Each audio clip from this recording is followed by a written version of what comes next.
Hey, it's a reasonably nice day out, so instead of working inside, I'm going to clean up generator, starter, and a few other miscellaneous parts that I didn't get to. I got my brake cleaner ready, my comfy chair, and a pail.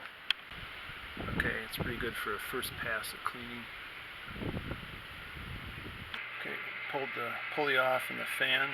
The fan actually was kind of loose on the shaft because it didn't engage the cotter key here. So I have to look and see if maybe that, or Woodruff key, maybe that's not long enough or something. Document bolt here. Yeah, the generator bolts came out much easier. I just had to put a couple screws in to hold the board from turning, and no monkey wrench, just a little tapping. Okay, I used the same board technique to get the screws loose for the coils, and now I'm going to have to drill out this rivet. Okay, generator is apart. Wasn't too hard.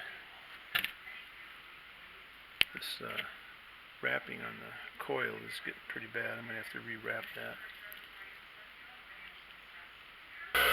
We'll look at the generator casting after wire brushing, and then I'm going to do there's one done. Okay, I carefully unsoldered these wires that were twisted together, a little tough, just so I could spread the magnets out, or the coils out, and work on getting this apart. The rivet is very tight in there, so I have to carefully get that out so I don't break these wires. Okay, I got this rivet out, put it socket to go around the head of it, tapped it out. So this guy goes on top there, and now I should be able to just separate this little tab off the second coil. And then I'm pretty much ready to retape and put it back together. Okay, I put a new brush in the generator since the old one, the wire came out easily.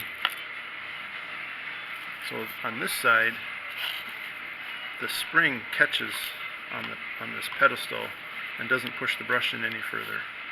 On this side that I'd replaced, the spring pushes it in all the way. I mean, it doesn't really matter, I guess. It only ever goes in about that far, but this would have more brush wear than this one.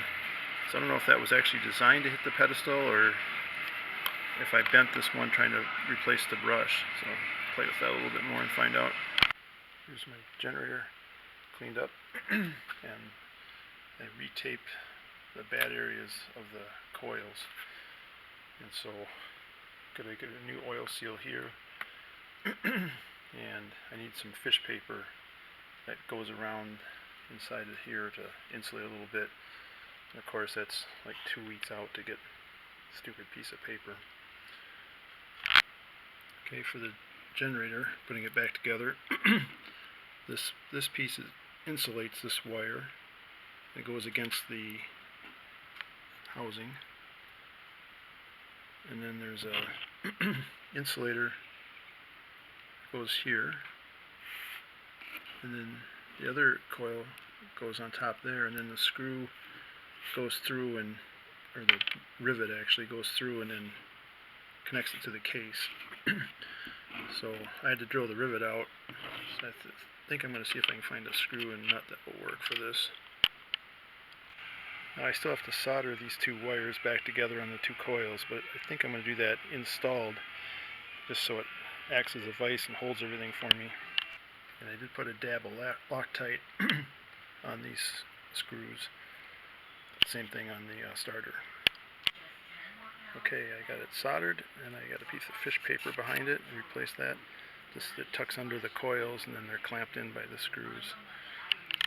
Okay, I got a number 4 screw in there. If I had to do over again, I think I would have drilled number 6 almost goes in. I would have drilled everything out to make number 6 fit, be a little tighter, but then I coated it with some dielectric grease. There's a lot of confusion. People think that you're not supposed to do that because it's an insulator, but you're not trying to insulate stuff. You're trying to prevent corrosion, and the grease should get squeezed out where there's a connection, where things bite in, and then seal it so it doesn't corrode. I've had really good luck with that on trailer hitches and trailer connectors here, where you get the salt and wet all the time on them. They used to never connect for me, and I started squirting the dielectric grease in the receptacle every time I was done using it, and I've never had trouble since then in years. So I'm really a huge believer in it now. But this number 4 worked out well. Doesn't look too bad considering it's supposed to have a rivet. And I got a star washer on there to cut into the paint, which I also brushed back a little bit. But the star washer to cut in and keep good contact. So I went to put this on, and it goes on so far that the keyway goes past the key and then it spins freely and might not turn. So I looked online. I do see some generators where there's a distance piece here that may be for that purpose, but it doesn't look like you can order it anymore, so I'm going to have to take that key out and see if I can find a washer or a couple of washers to hold the fan wheel out far enough. Okay, there's a hand machined distance piece from a washer. It's impossible to drill it out and holding it. So I had to ream it out by hand to get it to just go over the shaft here. And I'm hoping now that the cotter key or the Woodruff key will catch the fan.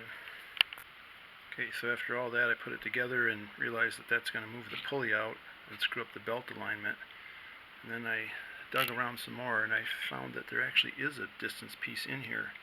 It was pressed in and it was barely protruding, and I thought it was a part of the bushing, but it rotates, or can rotate, I guess. So I think I actually am okay without anything in there. The plate doesn't, the fan doesn't engage the key, but maybe that slot is just to get it over the key, and then it's wedged between the back of the pulley and this distance piece. So a lot of work for nothing, I think. Okay, there it is all done. Got a stainless steel nut on there. And looks pretty good.